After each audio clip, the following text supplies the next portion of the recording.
بعض کا ہم چند پیسوں کے لیے اقدار کو جو ہے وہ ترک کر دیتے ہیں، تھوڑے سے نفع کے لیے، تھوڑے سے فائدے کے لیے ہم زبان پر جھوٹ لے آتے ہیں، ہم اقدار کو فنا کر بیٹھتے ہیں، جبکہ یہ کیا ہے؟ یہ دولت، یہ دھن، یہ دنیا، یہ سب کچھ یہاں رہ جانے والا ہے۔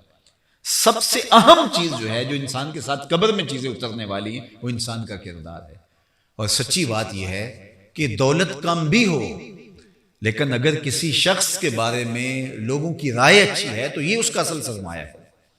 لوگ اس کے بارے میں یہ کہتے ہیں کہ یہ بہت ہی صالح شخص ہے، تو یہ چیزیں باقی رہتی ہیں۔ دنیا کے اوپر کتنے عمرا آئے، آج ان کا نام بھی نہیں، لیکن اچھے اوصاف کے حامل لوگوں کا نام ہے۔ حاتم طائی کا نام باقی رہ گیا اس کی سخاوت کی وجہ سے۔ 150 حکمران آل ساسان سے آئے، 3150 سال ایک خاندان نے حکومت کی ہے ایران پہ، دنیا کی سپر طاقت رہی ہے، یہ پرشین امپائر سے کہا جاتا ہے، لیکن نام نوشیرواں کا باقی رہا عدل کی وجہ سے۔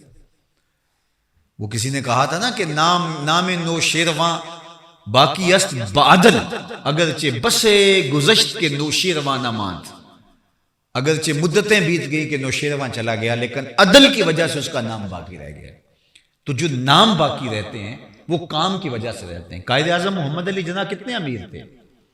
کیا ان کی اس دور میں جب وہ تھے تو کتنے لوگ تھے جو ان سے جو ہے وہ کئی درجے امراء کے اور جو ہے وہ زمرے میں آتے تھے، لیکن آج ان کے اصولوں کی وجہ سے، ان کی دیانت کی وجہ سے، ان کی صداقت کی وجہ سے آج ان کا اچھا اور نیک اور صالح نام ہے۔